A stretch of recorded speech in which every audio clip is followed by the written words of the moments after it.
Welcome! If you're looking to improve your browsing privacy or simply free up some space, this video is for you.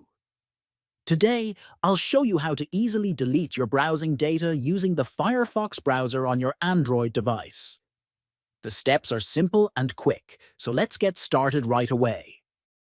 Open the Firefox browser app on your Android device. Next, tap on the three vertical dots located in the top right corner of the screen. From the drop-down menu, select Settings. After that, scroll down through the settings until you see the option labeled Delete Browsing Data. Tap on it.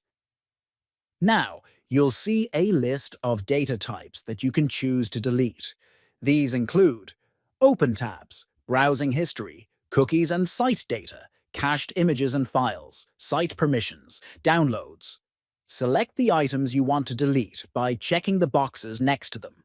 Finally, tap the Delete Browsing Data button at the bottom of the screen to complete the process.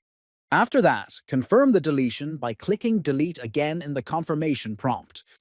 Firefox will clear all selected data and return you to the settings screen. That's it. Thanks for watching. Keeping your browser clean helps protect your privacy and keeps things running smoothly.